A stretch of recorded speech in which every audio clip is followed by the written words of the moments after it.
Welcome to episode 58 of the Eat for Endurance podcast. My name is Claire Shorenstein, and I am a board-certified sports dietitian and runner based in Santa Cruz, California. I provide virtual nutrition services to teenage and adult athletes of all abilities, and I host this podcast as a fun side project to demonstrate that there is no one-size-fits-all nutrition approach towards optimal health and sports performance. I do this primarily through my nutrition profiles featuring high-performing athletes, as well as interviews with my dietitian colleagues on various sports nutrition topics, with the occasional solo episode and other interviews thrown in. My guest today is Line Thams, a professional middle-distance triathlete from Denmark who also holds a Ph.D. in sports science. In her first Ironman 70.3 race, she qualified for the Ironman 70.3 World Championships and finished 19th at the Worlds a month later. She is a 5-time Danish Triathlon champion, as well as the 2022 World Duathlon Champs silver medalist, with many other podiums under her belt. Recently, Line has been recovering from a major knee injury right after finishing her PhD and finally being ready to go all in on her professional athletic career. This isn't her first setback with injury. She suffered a serious bike crash back in 2020, resulting in major facial injuries and not being able to eat solid foods for 8 weeks. Additionally, her mom suffered from a stroke and was in a coma for 6 months, and not long after that, her partner was diagnosed with cancer. Line has persisted through all these incredibly difficult situations and remains committed to discovering her athletic potential. She's finally coming out on the other side of injury and has an exciting career ahead of her. I loved getting to know her and hearing her nutrition story. She offered some great insights into how she fuels in her training and competitions, as well as how she handles stress, recovery, and much more. So without further ado, please enjoy my athlete nutrition profile with Line Thams. Line, welcome to the Eat for Endurance podcast. How's it going today? Thank you so much. Yeah, thank you so much for having me. I'm doing good. Thank you. It's a cold winter day in Denmark, but the sun is shining, so then it doesn't matter that much. And you're 9 hours ahead of me, so I do appreciate you spending your evening with me. I know originally we had scheduled this a little bit later, and I was thinking to myself, I cannot keep a professional athlete up too late at night, so I'm glad we were able to move it earlier. But how has your day been so far? Tell me about your training for today. Yeah, so I was up pretty early, or early-ish, 6 o'clock for a swim, a hard swim, and then I did some rehab training. I'm currently run injured, so I was at the gym doing my rehab. Got home, got my second breakfast, and then did a bit of admin work, and just had a 2-hour pretty easy ride on my trainer, and just had dinner. And so now I'm totally carved up for the session, you can't say it like that, but for this talk. Yes, awesome. So I like to start these interviews by digging into your nutrition roots. So I'd love to hear a bit more about growing up in Denmark and what kinds of memories you have surrounding food and meal times, and maybe there are some special foods that here in the US we're not as familiar with. So anything you'd like to share about when you were younger, just growing up and food. Yeah, I think the American lifestyle and the Danish lifestyle is pretty similar. I think we just copy everything you do, right? But I think the first food item that popped into my mind when you just said that was potatoes. Oh, but I have gotten so many potatoes throughout my childhood. It's a really Danish thing, at least on the countryside where I'm from. And the worst thing, I really don't like potatoes. So That's unfortunate. Sometimes it feels like I'm the only Danish human being that doesn't like potatoes. I just don't get the hype. But I never did, and I also didn't as a kid. But I found the trick. I like raw potatoes somewhat okay. So whenever my family was having their cooked potatoes, which were more or less every evening, I had my potatoes raw. So and that didn't bother your stomach? No. Interesting. Yeah. Maybe that's why it's not complaining that much right now. I don't know. but but yeah, I think a Danish breakfast is oats. So and that was always 7 o'clock when I was a kid, and then at school we had lunch around 12 o'clock. So I think again it's pretty standard times, right? For most of the world. We would have you say in Danish, you say rugbrød, rugbrød, which is like rye bread in English. It's a very dark bread Yes. with a lot of seeds, and then topped with chicken or cheese or stuff like that. So that's very Danish lunch.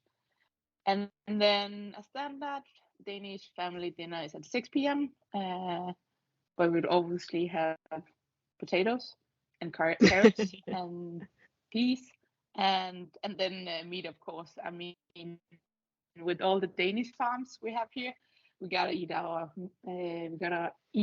meat, yeah, and drink our milk. Yeah.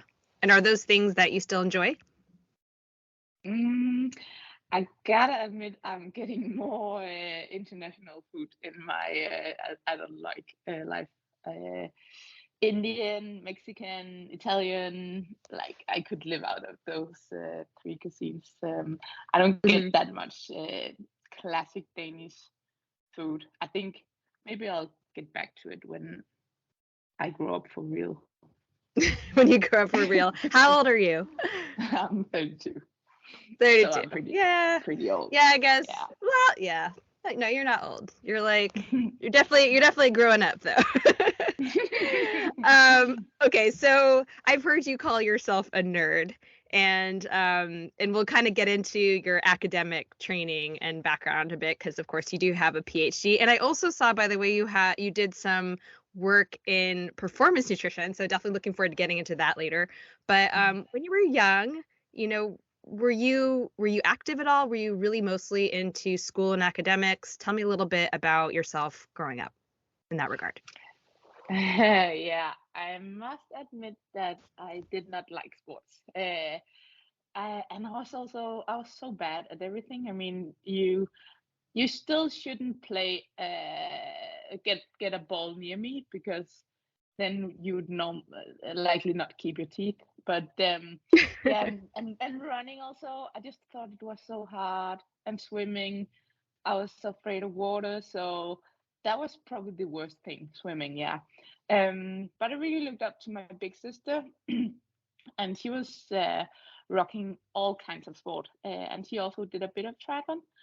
And yeah, a very long story short, then I kind of got tired of being so afraid of water.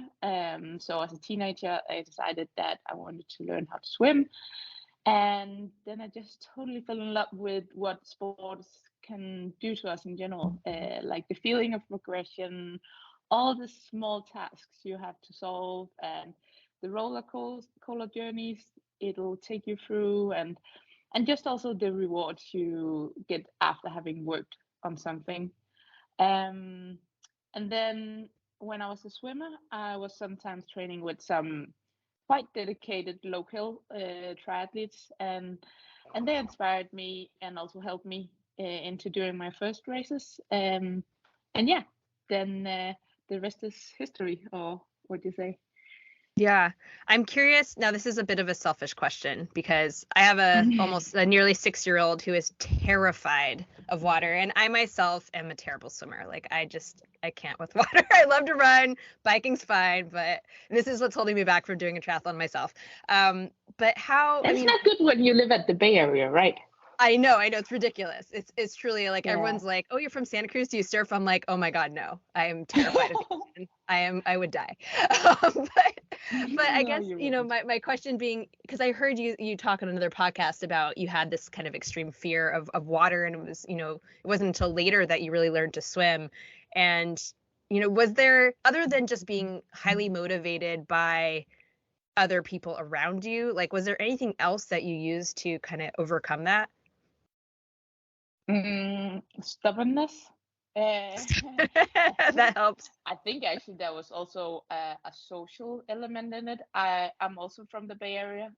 well, most people in Denmark are from the Bay Area, but when all my friends were playing around at the beach, and I wasn't a part of it because I was too afraid to even get close to the water. I think that's kind of, especially as a teenager, where you just try to find your feet and try to fit in and everything like that. Yeah. I think that's kind of where the fire really started in me, and then when I started at the babies swimming team, and I was like 13 years old, so that wasn't too much fun to be like yeah, quite quickly playing around with the 5-year-olds, and then I think actually stubbornness just took over until I got to a more competitive level, and yeah. Yeah, and so you discovered you were quite good at it, and you became very competitive. Was it in high school with swimming? Yeah, exactly. I was never doing any international meets, so my season was mostly uh, centered around nationals. So I was all right in, as a national swimmer, but never internationally. But yeah, during high school was the time where I spent a lot of my time on training Yeah. morning and evening. And did, as you kind of entered the world of sport and you became more competitive, did the way that you approach, your nutrition change at all? Or did you not really pay as much attention to that? I think when I was a swimmer, we were told quite often, like, you just gotta eat, just gotta eat. So I think that's also what I did. I think if my high school friends would hear this, they would really laugh, because my how do you say that, my lunch at school, they often how do you say that, teased me with that I almost brought an extra bag for all my food. Yeah. And then, when I started triathlon training, which was at yeah, in the beginning of my bachelor degree, um, that uh, that made me realize that, like, I was still training a lot, almost as much as when I was swimming. Also because the first years of the bachelor degree in sports science is actually a pretty hard physical education in Denmark, at least. So in the beginning, I thought, well, I have to continue to eat a lot, and didn't pay too much attention into what I ate. I just ate everything quite varied, but also quite a lot. And then I slowly became a part of this culture where weight matters more. Mm. I'm not a very, I'm not a petite athlete. Um, and from time to time, from time to time, my fat percentage is quite low, at least for a female athlete. But I will never look very skinny because I'm quite muscular built, and Hmm. that was never a problem in swimming. But then in the beginning of my triathlon career, I got the impression that it was muscles also were dead weight, and I needed to become lighter no matter what type of tissue I would lose, like fat or muscle, because it was highlighted that it was, for me at least, that it was quite important to have a low weight to run fast. Mm. So I had some years of trying and testing different body compositions and diets out, and definitely I would say some worked better than others.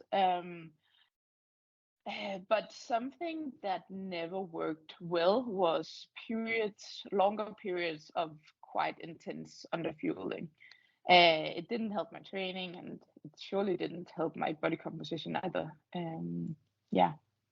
Yeah, no, absolutely. And I'm curious, kind of circling back to your time as a swimmer in high school, because that, that messaging of you just have to eat more, that is certainly not something we always hear, and I've had a variety of different athletes on here.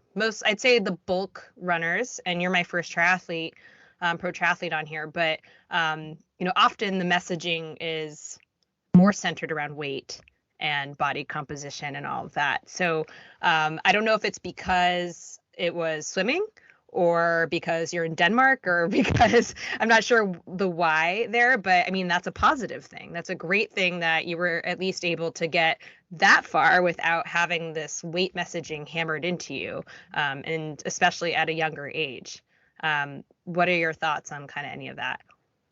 Yeah, definitely. I have also heard. I'm not sure it's Denmark, because I've heard that some of my how do you say that, colleagues in that period that was swimming as well in Denmark had different environments. So I also think Mm, sometimes it's really like the coach's role in this. I yeah. think it's a pretty big impact. And I was just very fortunate to have a coach that I really, really, really respected.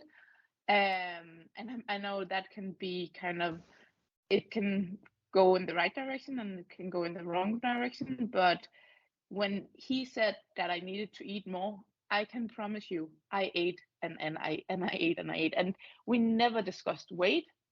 We more discussed like that we needed to have some fat on our body, because that meant more buoyancy in the water. Mm, Um, so I was never concerned about weight when I was a swimmer.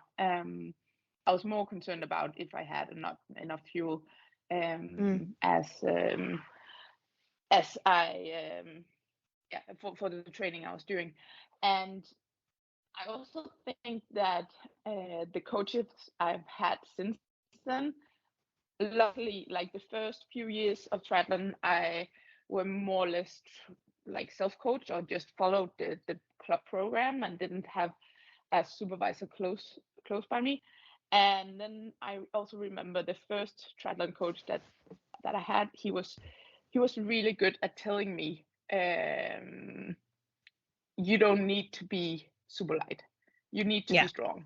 And again, like those, it's so few conversations, but I can recall every the first conversation I've had with every of my coaches around body composition, and their message have always been, you need to build a strong athlete, you need to be strong, and you don't need to be light.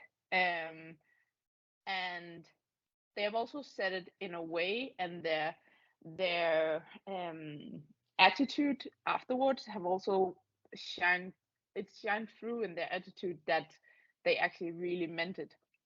Mm. um and I think in that way I've probably been quite fortunate. So I think the worst times have been the times where I have been pretty much on my own, or how you say that. Mm. And was that when you were kind of exploring all these diets and trying and like intentionally underfueling? Probably in the first years of triathlon, yeah, but we have also experimented quite a lot since then. But then in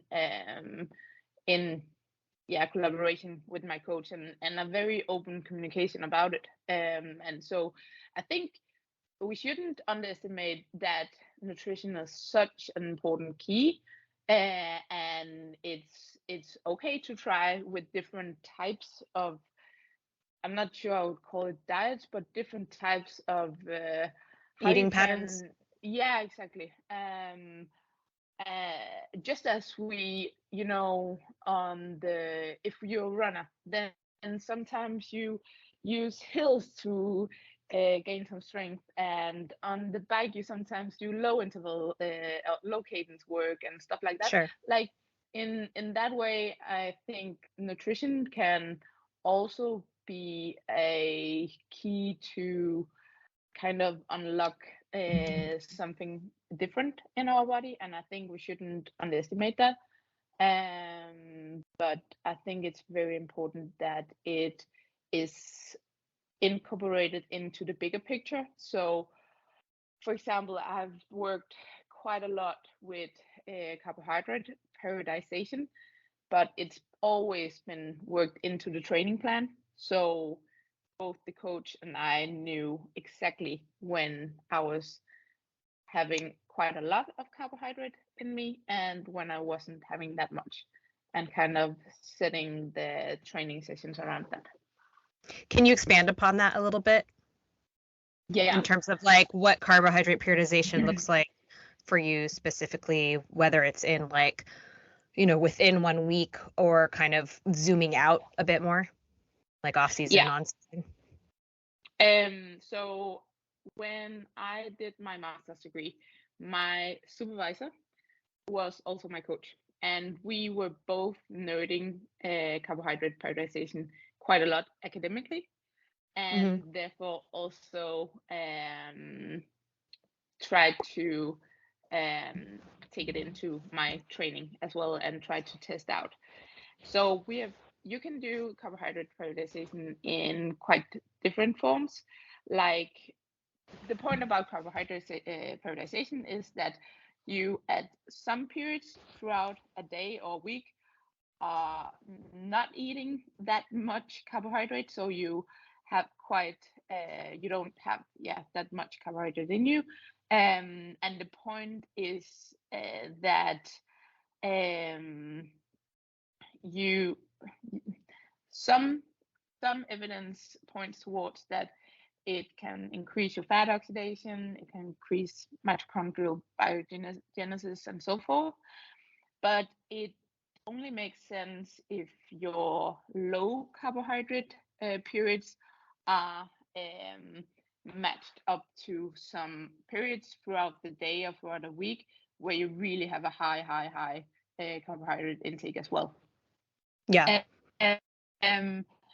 And so we sometimes did it as a we would often do it as I was training as a recover low method, as we called it, where I would like, for example, on a Sunday long ride, I would not and just an endurance ride where it didn't matter how, like, if I pushed let's say 180 watts or if I pushed 140 watts, it was kind of more time in the saddle that meant something. So I would go, let's say, 3 or 4 hours without any carbohydrate intake. So when I would end that session, I would not have basically not have any carbohydrates left in my muscles, and then I would go, let's say, then I would fuel right after, but more protein and fat based. Also because then I didn't have any sessions until more than 24 hours later. So I didn't need to perform in that right after. So there wasn't any additional stress on my body other than this stress, and it is also quite a high stress you put on the body. And then I would have still, like, not being in energy deficit at my evening meal, but still pretty low carbohydrate. And then when I woke up the next morning, I would eat a lot of carbohydrates and really try to refuel from there, so I would be ready for the afternoon session. And you've found over time that this has improved your performance and recovery and all these different things, all these different kind of measures. I'm not sure I would claim that it improved my recovery, but it improved my overall performance, and it also changed my body composition. So I in periods I got leaner, but I didn't lose any muscle mass. Oh, yeah. And I've seen that definitely in practice, and I've done that here and there with people, but I'm always curious to kind of hear how people put it into practice and how they feel it works with them just on an individual level. And obviously that's what this whole podcast is about, is like very individual stories about nutrition, right? Because at the end of the day, it really is all an experiment, N of one. But can I add a comment? Yeah, of course, that? Please. I would really like to stress that when we did this, it was maybe once, maybe twice a week, but not more than that. So it wasn't every other day for the first time. That's the first point. For the second point is we only did it when I was more in off season. So when I was at this point, I did short course racing. So I was more or less racing every other week in the season. So we didn't put that stress on the body during the season. And also we were nerding this area so much, and we were we were talking about it every day. And I really would stress that listeners should have some kind of supervision if they want to experiment with this. Yeah, no, absolutely. I'm normally recommending carbs all the way. Off season, we have a little bit more wiggle room, and that's really the only time I will work on anything with these types of things going on. But yeah, no, that's super interesting. Sometimes just to test it out, I think, and then I think you'll obviously some things you have to kind of have patience to and see how the body responds over a month or so. But I'm pretty I would say maybe half of my colleagues would benefit from this, and the other half of my colleagues they should not do this at all. Like, it would really not help their performance. So it's such a personal thing what we respond well to and what we don't respond well to. But we will never know if we don't try.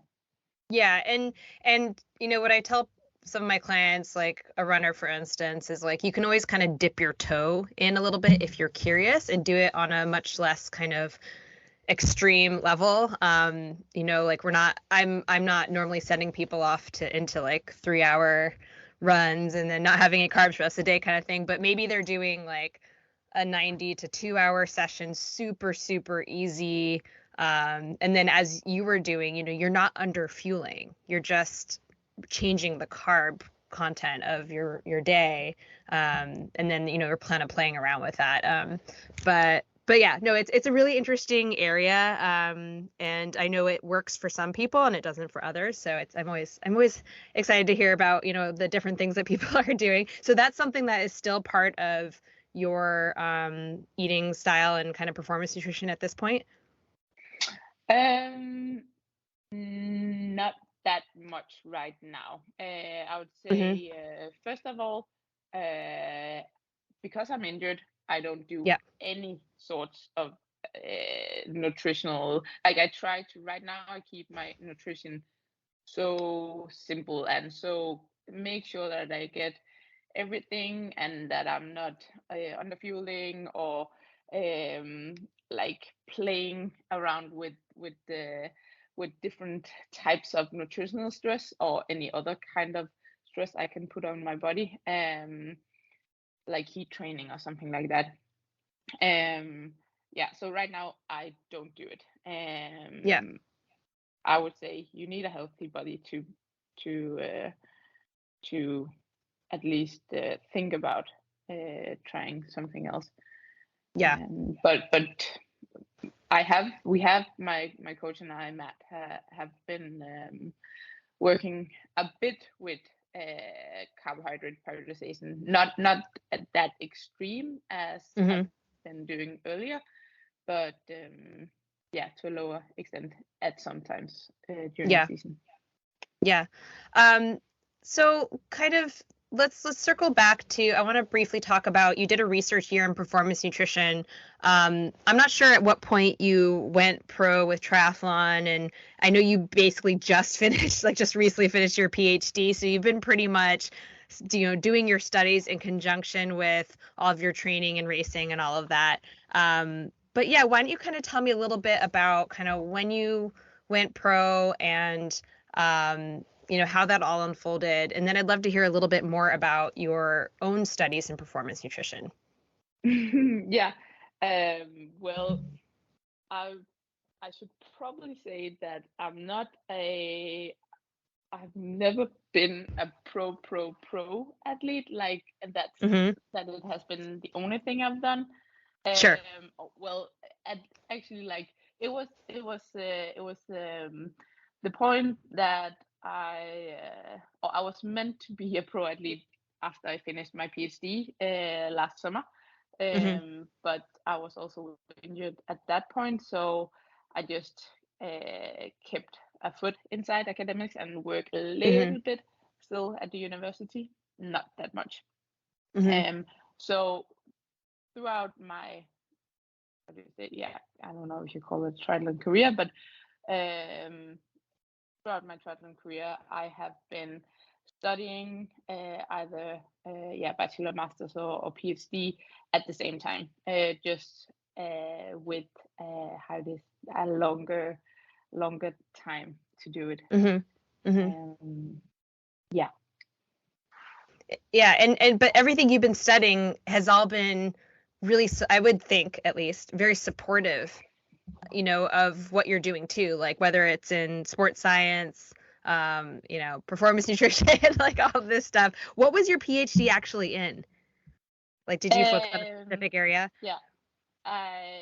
My PhD was around protein, the effect of protein and vitamin D on performance and cardiometabolic health. Awesome. Yeah. So, Yeah. I mean, it's pretty cool that, like, I mean, here you are kind of out there training and racing and doing all this stuff, and then you're doing kind of the academic side of things. And this is something that we see in many kind of professional athletes out there. But I was just curious if anything that you learned in academia and particularly in kind of your research here in performance nutrition had, led to any changes in your own routines, surrounding, I mean, Hmm. other than, I know, like you talked about the carbohydrate periodization, but if there were any other strategies or things that you learned about that you then incorporated into your own, your own strategies. Yeah. So my master's degree and my research here was focusing on this carbohydrate periodization, and as we talked about, I Mm-hmm. also used that on myself, and also tried to. I was also a subject of many of the studies that we did, but other than that, from my PhD, that then was circling around protein and vitamin D. I have I was taking vitamin D supplements before I studied. Went into the study. So, but I've Mm-hmm. definitely kept on supplementing at Yeah. least throughout the winter.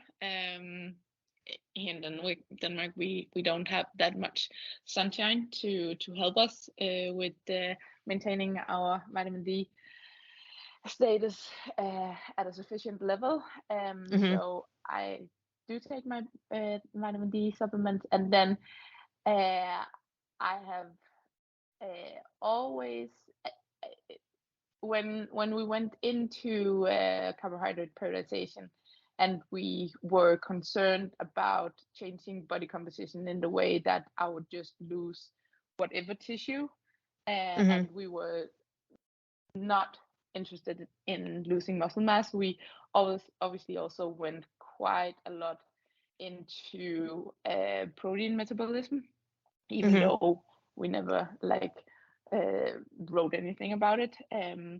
So in that period, I also got quite alert on protein timing, especially Mm-hmm. to get my proteins in, like, I know you have already heard this before, but to get it in right after sessions, and also especially to get some protein in at breakfast. I think Hmm. at least in Denmark, our breakfast is quite carbohydrate rich and very low on protein. And I with the research I'm doing now, I think that we should be more concerned about getting some protein in from the beginning of the day. Mm. And I studied a part of my PhD was also looking into dairy proteins, Hmm. and I am definitely getting my dairy proteins now. So that has changed a bit. Awesome. What does a typical day of eating look like for you? And how does this change? I mean, I know you're injured right now, and we're going to talk a little bit more about injury in a sec, but how does this change when you're in the thick of a training cycle versus, during the off season? Or I guess we could also say if you're injured. Yeah. Um, really, there's no day that kind of looks the same for me. Hmm. In terms of nutrition, I'm not that much into routines. I really like to mix it up a bit. But in general, I think people would be surprised how simple my nutrition is. Like there's really no in terms of there's really no big outliers to what you normally hear about. Like I get my fruits, I get my vegetables, I get my carbohydrates, I get my protein sources, I get my nuts, I also get my M&Ms. Yeah. um, Great. Love it. every single day. And right now, my meals are also like they're all based around a protein source, a carbohydrate source, a fat source, and stuff like that. Hmm. But yeah, kind of to just go through a day. Like yesterday, my breakfast was dairy yogurt, like a protein-rich yogurt Hmm. with grapes and granola and nuts, and then coffee, of course. Then I had a swim and a protein shake right after, and then I was I was home for lunch, where I had a simple sandwich with eggs and hummus and a bit of fish, and obviously some salad in it. And then I had some M&Ms and chocolate. And then I had a bike ride, a shorter one, but intense one, where I also fueled during the session. And then I had dinner right after, and it was a really classic Line dish, burritos. I really loved burritos. Hmm. So again, I think that's a really good dish to get. You get your carbs from the bread or the pancake. You get your salad in it as well, some avocado for the fat, um, fat sauce, and then some chicken as a protein source. And Mm. then I Yeah. had a protein bar for dessert. So yeah. Mm. Awesome. Well, number one, you never have to convince me to eat burritos. I'm a California girl, so we love our burritos out here. I Oh, pretty much it's have so burrito good. like all the time. Yeah, what kind of protein shake and protein bar do you use? Uh, Actually, very different. Yeah. I don't have a sponsor for protein. So I'm sponsored by Precision Hydration, and Yep. they currently are only into electrolytes and carbohydrate sources, and they are doing a great job with that. But yeah, they don't have protein supplements in their um, how do you say that, in their sortiment. In their roster of products, or in their assortment of products. We gotta find a protein related sponsor. But so I use a variety of different brands. Okay, what are some of your favorites? They are Danish, actually. Oh, Danish. Okay, all right. Okay. So, yeah. So I would not know them. No.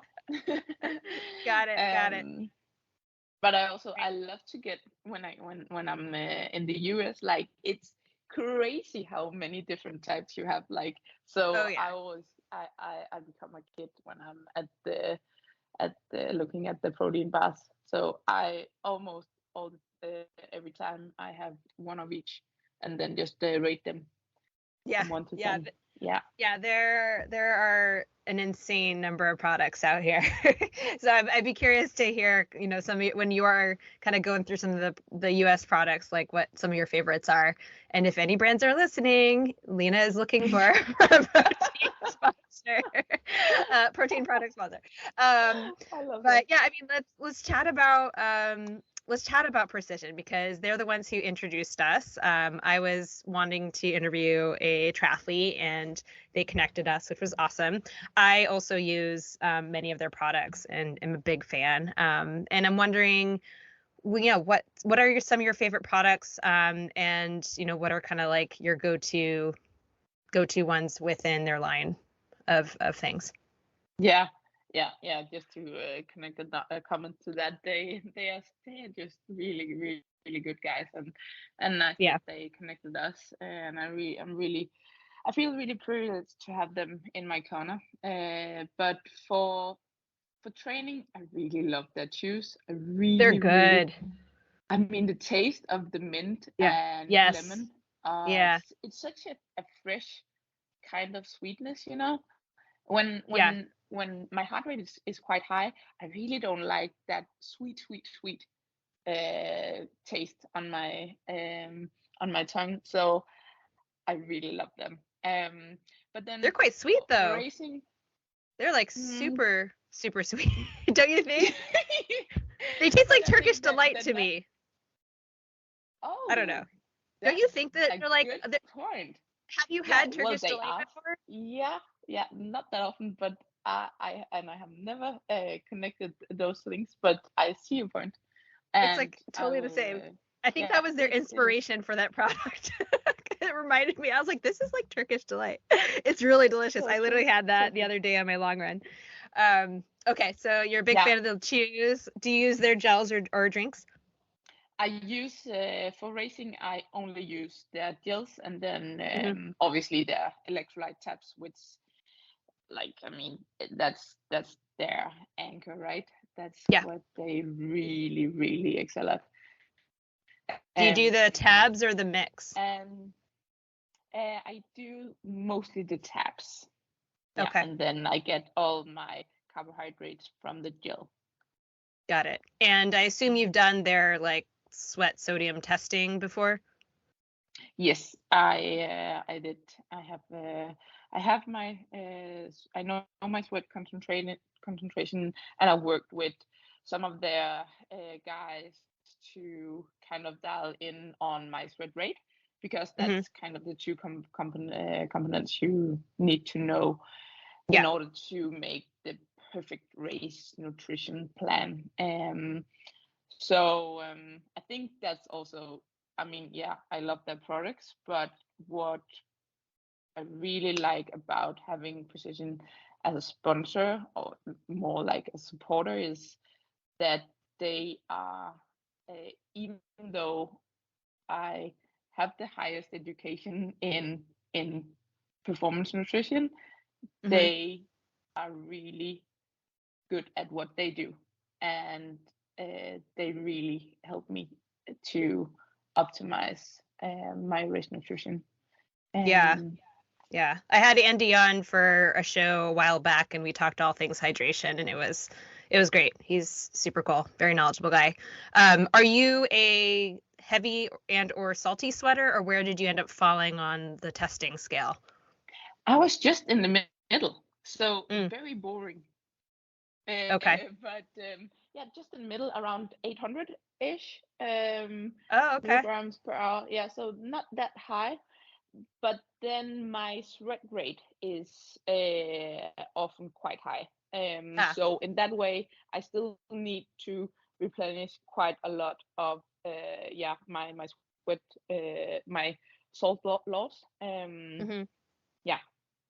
So what are you kind of aiming, what are your kind of targets typically? And I know it will depend on the weather and everything, but typically what are you aiming for in terms of how much fluid and how many milligrams of sodium? Yeah, to be honest, we have actually noted so much that I now have a quite big spreadsheet I'm sure. on what temperature, how high my sweat rate or my expected salt loss is in, let's say, if it's 15 degrees Celsius or if Hmm. it's 18 degrees Celsius and if it's sunny or not and stuff like that. So we actually just go kind of into my spreadsheet and Oh, predict, that's great. okay, yeah, on this day I will likely lose that much, and then that's what I put in my bottles. And it can vary quite a lot, and I don't think that many athletes are aware of that. At least I haven't been until maybe just a year ago, and Mm. I've still been in elite sports for quite a long time. Are you retesting your sweat rate on a regular basis, like through, especially like coming off of, like, I know you're rehabbing your run injury, and so your fitness is kind of changing as you're kind of going through these different parts of training. So is that something you're retesting ever? We have actually not done a retest of my sweat concentration. I'm not sure. I'm not sure that it actually varies that much. Oh no, But oh sorry, my not the sodium. I meant just your sweat rate. my Like with sweat your rate, fluid yeah. loss, fluid loss. Yeah, So yeah. yeah. So I continuously work on my spreadsheet. Hmm. So whenever I'm in a build up phase for a race, I would track my sweat race for quite many sessions, both the easier ones, but obviously also the harder ones. But since I haven't competed for half a year and am not in looking into a race in, let's say, at least 2 months from now, then I haven't done it in a while. Mm. So let's get into kind of, you know, like true performance nutrition for you. What is your go-to pre-race dinner and your pre-race breakfast? Oh, it's become so boring over the years. Right now, it's just rice. So I would have like the last 2 days ish up to a race. I have 2 to 3 dishes of rice that I alternate between. So it's rice with banana and peanut butter and chocolate, and then Hmm. it's rice with eggs and some soy sauce, and then it's rice with ketchup and chicken. So a bit of protein, a twist of fat, a pinch of salt, and then a lot of carbs. It's very Mm. simple, but I'm not sure I would say it's good, but I think it works. I like how it's like different variations though. I like the chocolate banana peanut butter version. Oh, That's it's so good. okay. Like, So it's that's kind of so like good. that's like the day before, or you said 2 days before. Yeah, so probably like 1.5 days before I will start just alternating between these. So sometimes I will also, have half of my rice with with eggs and soya, and then the other half as a dessert with banana and peanut butter and chocolate. Got it. Love it. It's like it's dinner rice and dessert rice. And Yeah, what about your perfect. pre-race breakfast? Uh, rice with banana, peanut butter, and chocolate. It's the So same. is chocolate like like a chocolate sauce? Or what's the chocolate? Normally I would just take a piece of dark chocolate and Uh-huh. then kind of put it over the rice, and then when the rice is warm, it will kind of melt into it. So it's kind of So it's like base. Okay, got it. Nutella. I was like picturing like chocolate syrup or something when you said chocolate, like Well, almost like a banana split or banana sundae, except like except instead of ice cream, it's rice. That's what I'm picturing. totally into it. Like I'll do that for my next race. Yeah, I'll try out chocolate sauce and then let you know how it works. Yeah, but okay, but here's what you need to do. You need to like take a picture of it and you need to like use an ice cream scooper. So you're like scooping out the rice so it looks like ice Oh cream, my and then you god, can make like yeah. a banana split except with the peanut butter. Sorry, So I'm true. just picturing. I'm like that would be an awesome picture. I'm with you on that An one. athlete's rice banana split or something for your rice Would it banana split. yeah. Would it be too much to blend the rice? Then it, got more texture of Oh, like I feel like that ice might just cream. taste gross. I don't know. I mean, Yeah, that would be pretty maybe. funny, but no, I think it's better with the rice. Okay, so Yeah. that's what you got to do. You got to do that, and then you got to tag me in that photo. Okay, send it to me, please, because I want to see that. I will do Uh, that. okay, so that's kind of the before, and now I want to hear, because again, you're my first real triathlete guest on here, so I want to talk through how a race unfolds for you. For instance, what does your nutrition plan look like after your pre-race breakfast up until the end of the race? So, what you're taking in for fluid and calories, like maybe you're Yeah. taking in a snack or something like between breakfast and the start, during the transitions, maybe if anything, and then bike run. Yeah. First of all, I'm really honored to be the first pro triathlete guest. Yeah. Yeah. I have a lot of Thank runners on you. here, but I've been trying to get a Wow. triathlete on, but so I'm glad to have you. Ah, yeah. What an honor. But so after breakfast, which we just talked about, and I eat breakfast around about 3 hours before the start. But Hmm. then I'll for breakfast and then also afterwards sip on Precision's electrolyte drink and make sure Hmm. that I at least have a tab of 1500. Oh, okay, not at least. I will have a tab of 1500 milligrams Hmm. of the 1500s, which is 750 milligrams, Hmm. before I start the race. Yeah. So I've kind of um, I'm in electrolyte balance, or maybe just a little bit above when I start the race. And Hmm. then right before the race, I have a gel, and I try to really delay it as much as I can. So I'll get active uh, right after I have that gel.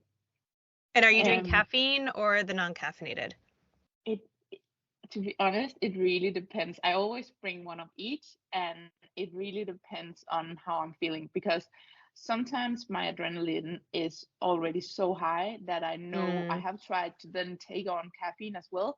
And for me to swim well, I need to be obviously alert and fresh. But if I'm kind of too alert, then I will just rush through my swim stroke, and then I will get slower in the water. Mm. So I kind of just take a check with myself if I can feel that the caffeine, if I'm just a little bit unsure of the caffeine will help me, then I'll take the caffeine one. But Yeah. if I'm already buzzing around, then I will have the caffeinated, and it's really different Yeah. from race to race what I have done. Yeah. Um, And I forgot to clarify, by the way, that because we talked about this offline, that your distance is 70.3. So this is for a 70.3 race. that's a really good point. Yeah. Because obviously this will look different in different distances. That's an important Yeah. detail. Yeah. So around a 4 hour race ish is what we're talking about. And So how I long's the think my swim for you in that distance? swim is around 25 minutes. Okay. And I obviously don't take any energy in then. Yep. I just try not to swallow too much water. Yeah. And then I run through transition, and I don't pay too much attention to intake or energy actually until my heart rate has kind of settled in a bit on the bike. So that's after 5 to 15 minutes, I'd say. It really depends on Mm. where I'm in the group and stuff like that. But my heart, your heart rate when you come out of the water, your heart rate will just boost to the roof, and then the pace is quite high in the beginning, at least in pro triathlon Yeah. racing on the bike. So my heart rate can easily go up to 170 or 175 in the beginning of the bike, and I am just not sure that that's where you need to kind of overstress your body with a gel, or Can I ask a something quick like that. question? Yeah. Quick question. So you're not even having a sip of water or electrolyte in like transition or I would normally, depending on whether I'm leading or being kind of in charge, or whether I'm chasing. If I feel like I'm in charge of things, then I can grab my bottle. But if I'm chasing and I know that some girls or one girl is just like 10 seconds up the road, then I don't then I don't do it. Then I just that's really focus interesting. on settling in there. Yeah. Okay, awesome. But yeah, so after 5, like if I was doing a time trial, or maybe like more racing as an amateur where you're racing more the clock again, and maybe not that much people just around you, then I would probably, as you say, take my bottle early on. Yeah. But Okay, so you're on the bike, and then 5 to 15 minutes you're starting. Then I'm starting my routine, which is that I take a gel of the precision gels, which is 30 grams of carbohydrates. I'll take one of those every 20 minutes. So in total, I'll have 90 grams per hour on the bike. And we are now working on getting that up to around 100 grams per hour. Nice. But at least until now, 90 grams per hour have worked fine with my stomach. And then I have a rule that I have to grab my bottle with electrolyte drink at least every 20 minutes also. So I would normally go like a rhythm where I every 10 minutes either take a gel or my bottle, take a gel or my bottle. But in the end, like I normally have my bottle, take my bottle every 10 minutes actually, and have a sip of water. And you're doing water or just electrolytes? Do you have like plain water and electrolytes, or just electrolytes? I have plain water on my bike as well. So I would normally have a quite dense electrolyte drink. So I have one bottle with all my electrolytes in it, all the electrolytes I would need for the race. Also because it's integrated into my bike, so I'm sure that I won't lose that drink. And then I have a bottle with just water. Also, so with that setup, I can kind of like, if my body is giving me signals that, let's say, my stomach starts to upset, or I feel nauseous, or I feel like I'm losing power, or I feel like I'm dehydrating, then I can adjust my intake. So I have this set plan that every 20 minutes I take a gel, and every 10 or 20 minutes I take my electrolyte drink. I can adjust that plan into how I'm feeling during the race, when I have the possibility to kind of have plain water and plain electrolyte drink and plain carbohydrates. How are you? Oh, sorry, go ahead. It's just so until now, like I'm not sure that I've really figured the perfect setup out, but right now I'm quite confident that it works quite well for me. So you're using the tabs then for the precision hydration, and like how many are you putting in a bottle? Like how big is your bottle, and like how many are you putting in there? So the integrated system can carry 1.2 liters of water.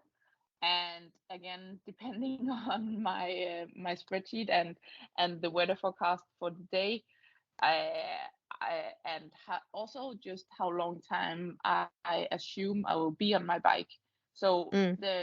I've raced races where I assume I will be off my bike in 2 hours and 10 minutes, but I've also been assuming that I would be off my bike in 2 minutes and 40 minutes, depending on the course, right? Mm-hmm.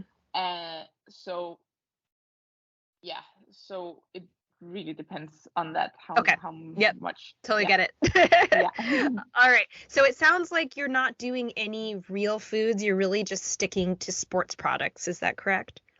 Yeah, it is correct. I think if I was doing an Ironman, I think I might try like have a kind of like a chocolate bar or something like that during the race. I really hope I'll get to do an Ironman at some point, just to kind of, I don't know if you get a bit of like, if you need to have something to chew on when you get into like a 9 hour race. But yeah, for half Ironman races or 70.3s, I'm not having any food, or what do you say? Yeah. And then the Ironman distance, that's one of those things where it does vary by individual, right? And also how long you're out there. But if you're talking pros, I mean, I remember hearing Chelsea Sodaro, who, won Kona, Mm, say that I'm pretty sure, I hope I'm not misquoting this, but I'm pretty sure she said that she just sticks to products for the Ironman. But yeah, there are many other people who will do bars or food or other things. So and then typically, like, I mean, certainly when it comes to ultra distance and more like where I'm working in a lot, we start to work in a little bit of protein an hour once we're in those like much longer distances, like yes, 9 hours for sure. So, but yeah, again, that makes it really totally sense. depends on the person and what's going on and all that. But yeah, that'd be really exciting if you got into Ironman and all of that. But here, let's first wrap up. We were talking about how we keep taking these little tangents, which is great, and I love tangents. But so okay, so you're on your bike, you're doing Yeah, your gels, you're doing your electrolytes. You get in transition. I assume you're kind of doing nothing in transition still, and then you're going into run, and then you start up again with your gels, or is there anything yeah. different in the run? So one thing to add is that in the last half of the bike, I would normally take a boost of caffeine as well. So Mm, one or two of my gels would be mm-hmm. caffeinated gels. Great. Again, I would normally bring three for the race, and then so I have one. Oh yeah, one spare. So I can always like to feel on the day when do I need it, and do I need one or two. Mm, And yeah, I would normally take it around 60-70 k of the bike, yep. to just get that Okay. little extra boost. And then on the run, I prefer, and again, I'm not sure that I've nailed this completely yet, but I prefer to get a little energy and a little fluids in quite frequently. So I normally use every aid station to kind of keep glucose and water in my bloodstream. Um, so I would use the aid station to both get actually some Coke and some water, and then I bring pH gels as well, and I take one of those every half hour of the run. Mm, So I okay. don't get those like bigger boosts of energy, like Mm-hmm. a gel can give you, but I'm at an aid station every, let's say, every 8 minutes or so, and then I'll just continuously have as much in as I can get there Are you while doing the running. electrolytes as well during the run, or you're not doing that? Um, I have been using salt taps Mm-hmm. for some of the very warm races I've done. Mm-hmm. Okay. And yeah, Okay. so just gotten one in when I've had my gel. Okay, awesome. My gels. Totally random question. The caffeine gels, do they taste bitter to you, or is it just me? They are definitely different than the non-caffeinated. But is it bitter? Is it a bitter taste to you? Yeah. I feel like I'm very sensitive to bitterness. Like metallic in a way. Yeah. Okay. But I didn't know if it's just aftertaste. Yeah, it's the aftertaste, exactly. I was a little caught off guard when I originally had it. And I was like, oh, whoa, what is that? That is different. I wouldn't say it's bad. It's just different. Yeah. No, exactly. All right. So we went through the race. Now, what is your approach to recovery? What's the first thing you're reaching for after a hard training session or you run a 70.3? Yeah, so it's very, first of all, it's very different from a session to a race. Because, of course. Yeah, let me start with a normal training because I really respect the recovery nutrition. And I think that more or less after every workout I do, and it doesn't really matter if it's a hard session or an easy session, I try to refuel with some protein and carbs right after. And so normally I tend to have a big meal not too long after my sessions. So for me, it's not a huge recovery meal. Sometimes it's just like a chocolate milk, like the small boxes. So my muscles and hormones, they are happy until I've showered and gone home and prepared my meal. And then if I know that I have to prepare a meal for a longer time, let's say I'll have to make a lasagna and it takes an hour in the oven, then I'll have a bigger recovery meal than, for example, like a chocolate milk. Then I would probably have a bigger shake or a protein bar and a banana or something like that. And then after a race, I really struggle to take in like a big meal, and I normally don't crave that much. I think my body is kind of just busy getting itself kind of, I really feel like after a race that I've turned my insides of myself out. So I normally wait until I feel more stable with the big meals, but I would always go with a McFlurry, to be honest. And that's a McFlurry? With the chocolate, with the chocolate sauce. That's where the chocolate sauce comes into. Yeah. Got it. And die. Love it. So McFlurries and M&M's, chocolate. I've heard a lot of chocolate going on, so you're clearly a chocoholic like me. Guilty pleasure. Chocolate. Yes, so good. No, it's so good. Yeah, exactly. Awesome. So we've mentioned your injury multiple times here and there, and I want to kind of go back to, you've had kind of two major injuries, and number one is the one you're kind of rehabbing right now, and we'll get to that. But I want to rewind first and talk about your bike crash in 2020. You can tell the story, but that was a very significant event in your athletic life or just in life generally. And I'd love to hear, a bit about kind of how you got through that and what nutrition was like, and anything you'd like to share there. Yeah. So actually we are quite sure that the injury I have now in my knee is somewhat related to my bike crash. Yeah. But anyways, at first my bike crash was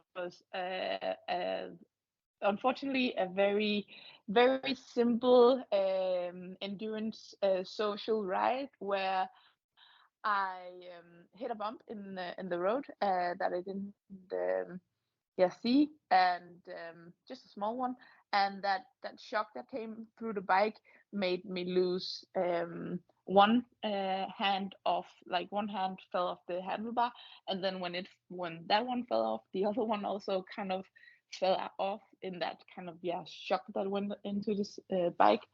And the next thing I knew was that my head was hitting the ground, So I kind of took most of the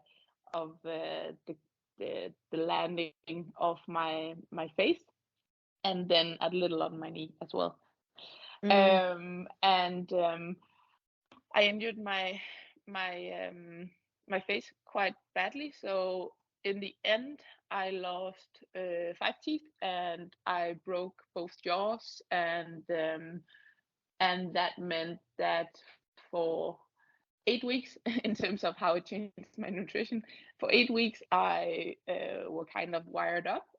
So I couldn't eat. So I lived off um, quite thin shakes. Mm-hmm. So yeah, that really, in that period, I really focused on, because I couldn't. It was quite difficult to get high high enough energy intake in through Mm-hmm. only fluids. Um, so I was quite um, alert on how I would get those fluids energy dense enough, and both with some proteins in there and with some collagen I also used. And yeah, obviously when my body was healing that acutely from a crash, I really didn't want to go into a negative energy balance. Mm-hmm. um yeah so that was the thing that changed the most. But other than that, I would say when I then started eating again, I would say nothing really changed compared to my normal training. Mm-hmm. The main thing is, just as I also just said, is I'm really aware also now that I am not in a state of energy deficit. So Mm-hmm. I really don't think it's the time now to shred weight. Even though I think a lot of athletes, injured athletes, tend to be tempted to go down that route when they do get injured. So like when we can't work directly on our run speed through, for example, run intervals, then we might think like, well, maybe I can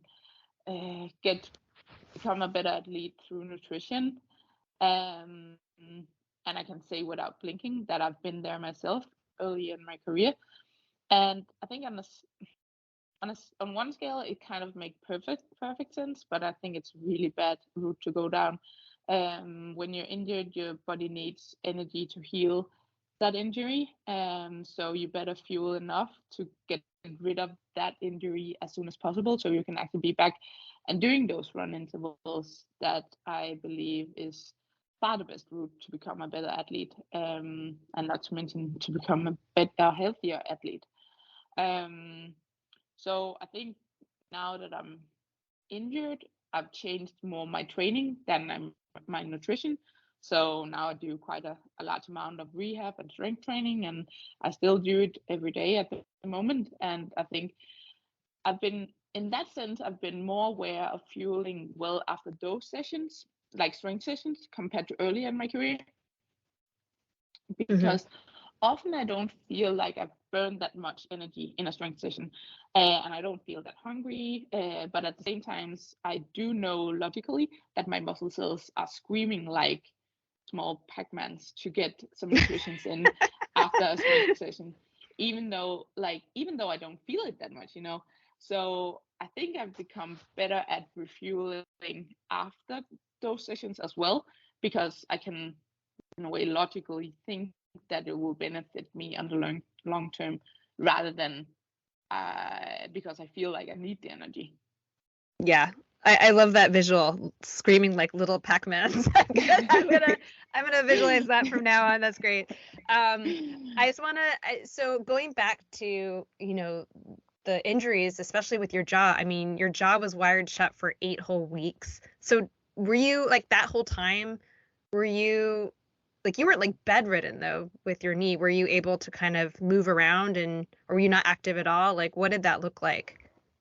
Yeah, my knee injury have only been impacting my run in the beginning. It was also impacting my bike run, but mostly my run. So I've been able to, for most of the time, to keep my normal swim rhythm, and also for most of the time keep my my normal cycling rhythm. So actually, the thing is, my training hasn't overall changed that much, other than my run training has been transferred into rehab and strength sessions. So I am probably in a way still kind of fit, at least on the bike and the swim. So I'm just not a fit triathlete, but Yeah. I'm fit for swimming, biking, and strength. Yes.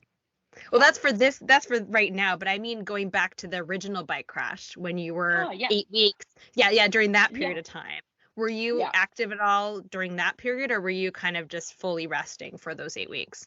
The first 4 weeks I were more or less bed resting, and then I was able to start walking, but I really remember that I was so like my because my mouth was so wired up, I obviously could only breathe through my nose, Oh gosh. mostly. In a way, it sounds so bizarre to say it, but in a way, it was really nice that I've lost the teeth, because then I had like a hole in there where I could get some oxygen in, and that was also like how I got the straws in from everything that I was drinking. That's so rough. I couldn't get. I did. I started walking after 4 weeks, but quite slowly, because I was doing hypoxia training even when I was walking like 4 kilometers per hour, which is a quite slow pace. So then I started walking, and at this point I actually also I said to my closest network that I would never be on a bike again, and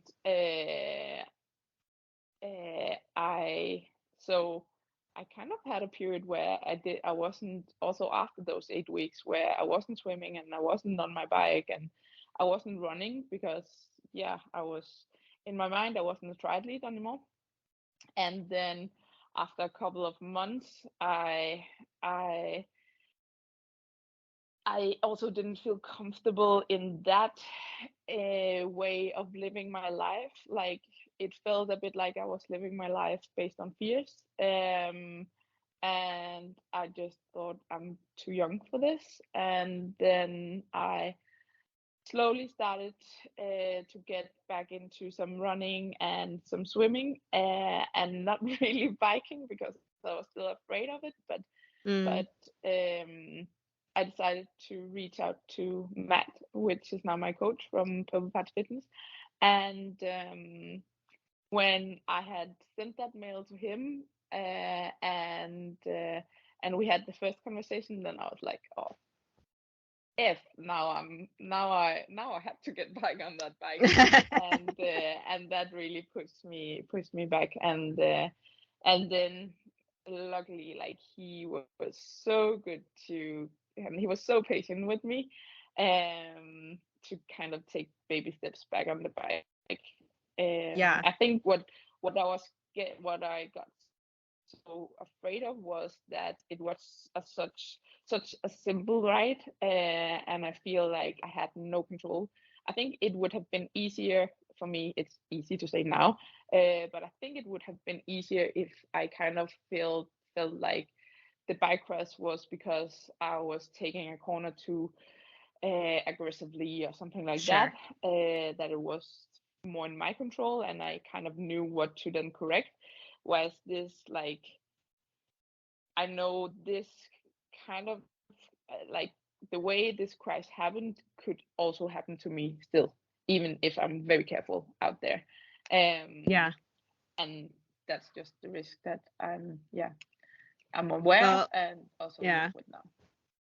I mean, I know that for myself, like, trail running, like, I always, inevitably fall at some point, but it's always the really stupid things. Like, it's not, oh, I tripped on some gnarly route, or like there was some crazy technical trail. It's like, no, I like tripped on my toe. Like, I tripped on myself. Like, I was on a smooth trail doing like nothing, and I just fell. Like, it's just always like, I don't, and it's worse when it's like that. I completely get that. But Yeah, and I just want to touch upon, we're kind of rewinding even further. Oh, and actually one more point I would say about the bike crash. I mean, the other thing that's crazy is that was right during the pandemic. So I can't even imagine, like, I don't know at what point in 2020 that was, but I mean, that was obviously a stressful year for everybody. So to have that on top of it must have been next level. So I I can't. think it made the pandemic seem probably a little smaller Yeah, than too for many other sure. people. Yeah. Yeah. Oh, well, yeah, I'm not sure if that's easier or harder. um, but yeah, just kind of backing up even further. You did a whole podcast on this with your coach, Matt, about kind of getting through various forms of adversity in your life. And, in addition to these physical injuries, you've had some tough times in your personal life, first with your mother suffering a stroke and being in a coma for 6 months, and then your partner was diagnosed with cancer, and it wasn't that far apart, and this was prior to your bike crash. And so my question is, during these times of mental and emotional hardship, did it affect your ability to nourish yourself adequately or take care of yourself? Were you able to kind of, like, was that more of a distraction and you were able to kind of like channel it all into that, or did your training and kind of ability to care for yourself suffer during those times of hardship? Yeah. Yeah, that's true. Actually, I think that was, yeah, now you got into it, but I think that was also why the pandemic, it never really got that deep into me, because it Mm, was just right after all this had happened. So yeah. yeah, I was already kind of in a world that was so far away from kind of the norm. If I look back, that it was, yeah, it seemed in that time fairly well. It didn't shock me that much with Mm, the pandemic, but either way, it's still a period of time of my life. So this, with the bike crash, this has happened from 2017 to, yeah, I got back on my bike in 2021. So it's like 4 or 5 years. And it's still not that far away. So it's still a yeah. period of time in my life where I'm still trying kind of to connect the dots, because it was a bit of a whirlwind when we were going through it all. I think my biggest lesson in terms of nurturing myself and nutrition and the emotional stress and all that stuff is that I I really have respect to what physiological stress, how hugely it impacts our body and our general health. Um, I remember those years as feeling so fatigued, even though, yeah, I also I gained quite a lot of weight actually, and it was very clearly water retention and fat mass. And I remember I was just so frustrated about it, since I think actually overall it's one of the periods of my life where, even though I'm a pro athlete now, I was so aware that kind of I needed to, it might sound ridiculous, but I needed to be at my very best as a daughter, as a girlfriend, as a sister. So I really needed to take care of myself in terms of exercising moderately, eating healthy, so I could be the best version of me, to, yeah, just perform uh, as a relative in a way. So I think it's one of the periods of my life where I have eaten the best. Like being aware of eating enough but not too much, and being aware of timing, and especially what I put into my mouth. And it really felt like whatever I did, my body composition changed in a direction that I didn't really love it Mm-hmm. to change into. Like, I was losing my muscles slowly, even though I was still exercising. Let's say probably around 15 hours per week of triathlon Mm-hmm. training. So I I I took took maybe like 10 hours off my volume, but I obviously trained more than an average person. Hmm. And so I was losing my muscles, I was gaining fat, and especially also water.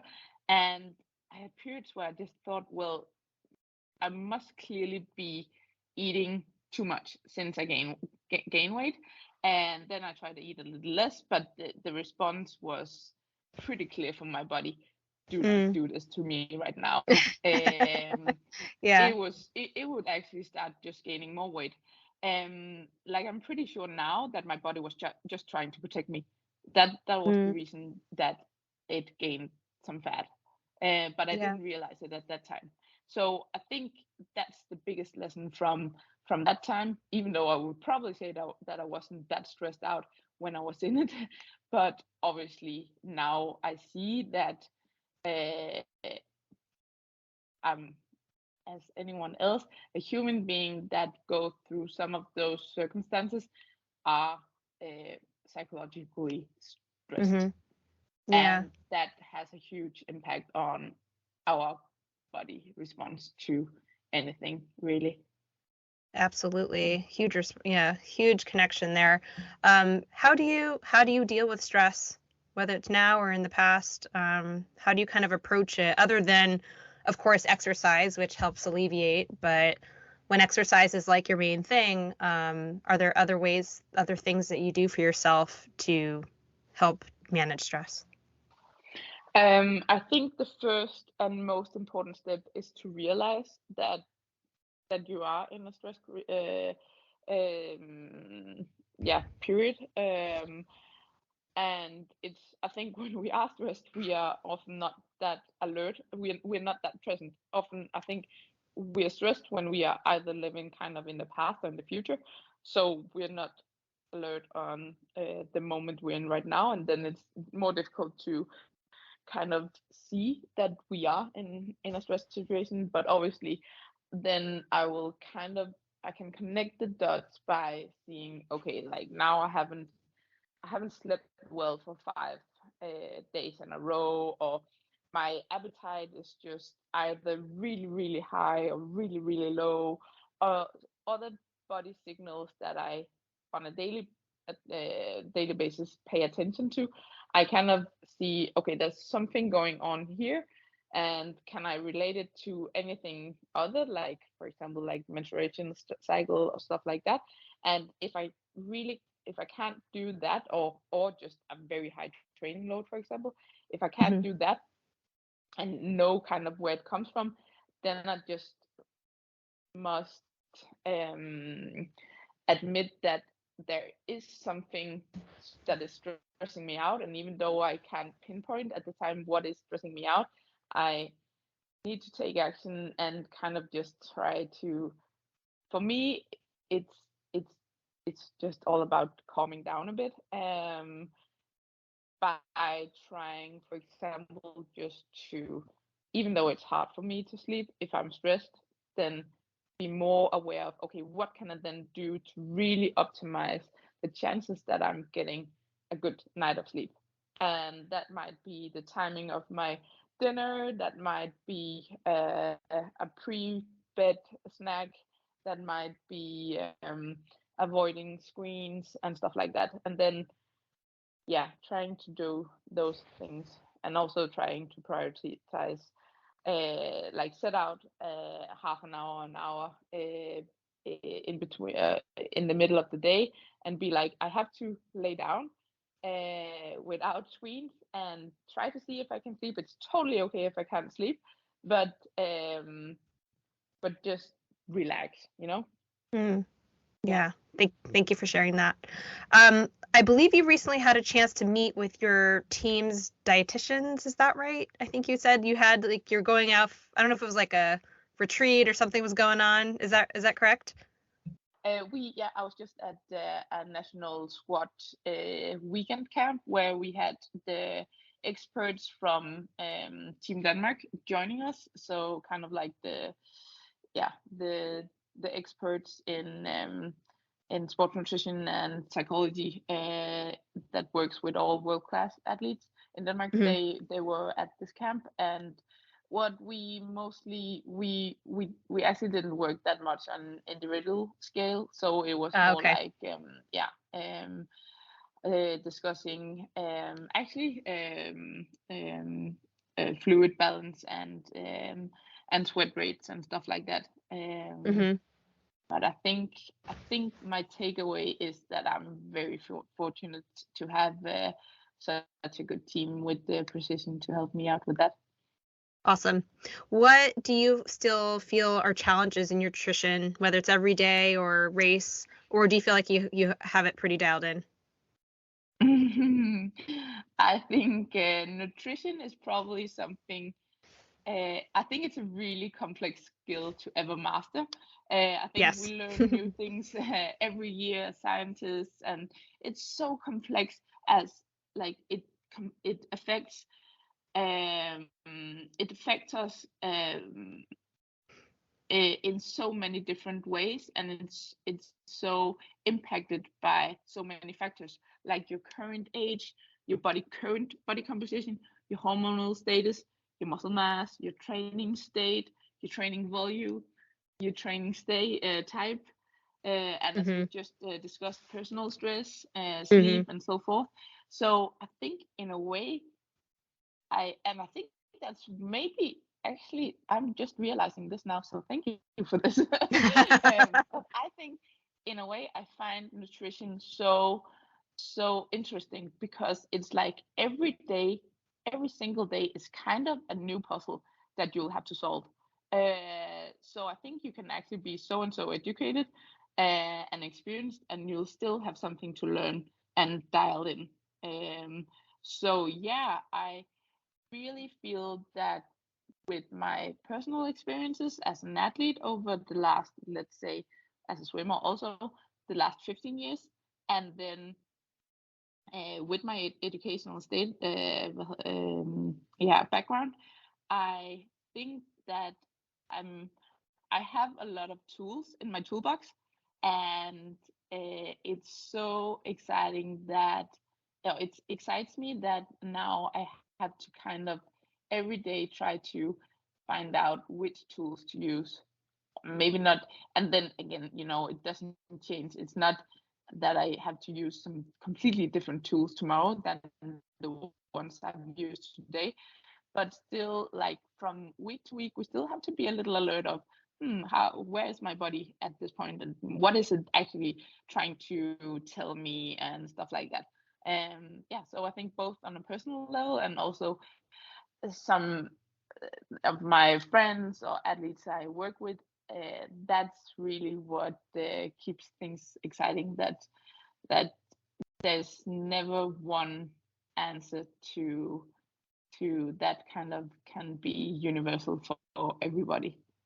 100%. Yep, I agree. I think I'll be tinkering with my own nutrition forever because it's Yeah. like you feel like you have things in a pretty good spot, and then something happens, or you're curious about something, or something changes. So yeah, 100%. You can kind of feel like on a very like temporary basis you've got things pretty dialed in, but then everything changes, or you're in a different situation. So yeah, definitely.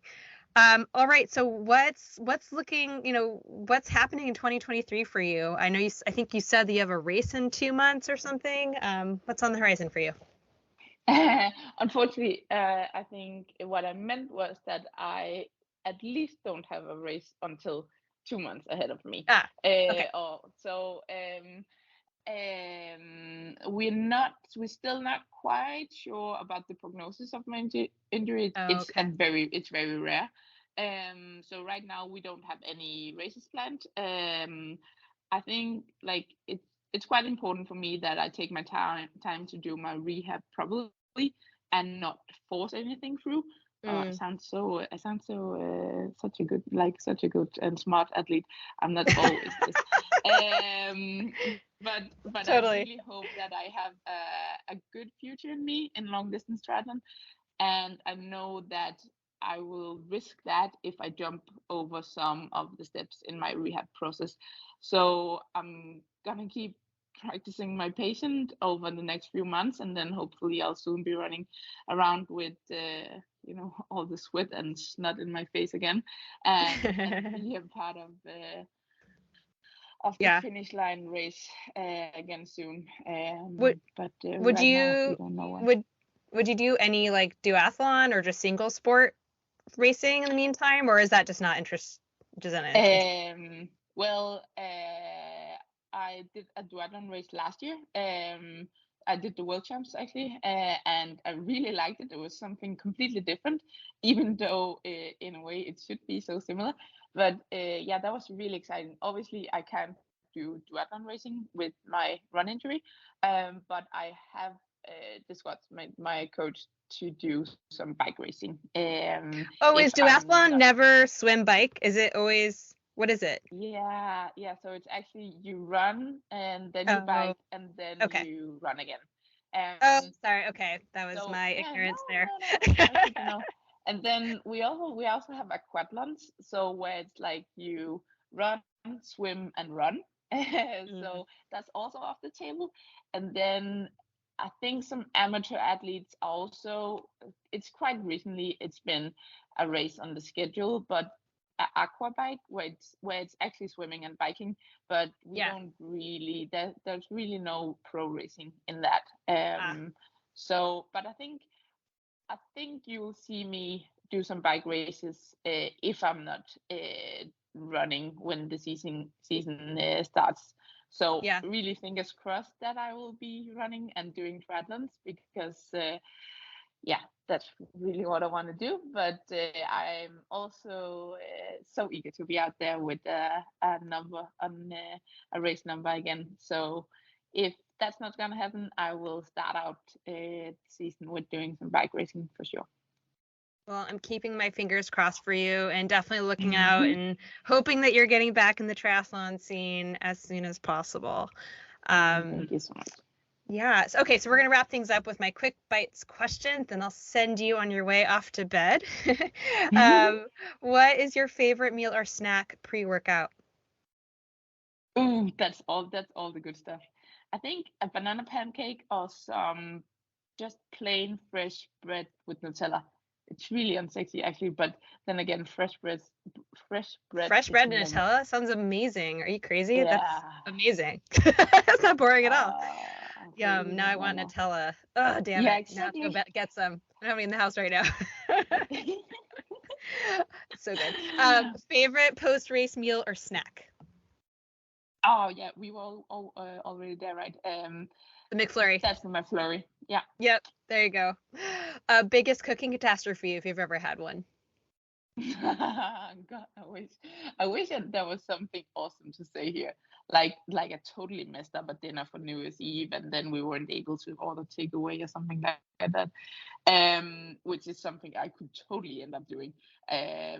But yeah, no. I actually don't think I have anything interesting to bring to the table. Totally Yeah. fine if you don't have an answer. Sometimes we get some stories and sometimes not, and that's totally fine. What's the worst thing you've ever eaten? Mm, a worm, I think. It was an adventure race, and we got points for doing it. So I never really thought about it. But now, when I'm looking back, I'm like, really? Did you do that? Awesome. Biggest fueling mistake you've made during training or racing? I think if I look back, I think most of them start with underfueling. Mm, That's so common, right? Oh man, yep. some of the bunks I've run into. Jesus, bunking really takes off all filters, of you. I mean, Mm-hmm. this Snickers commercial, "You're not you when you're hungry." It's so accurate. Yeah.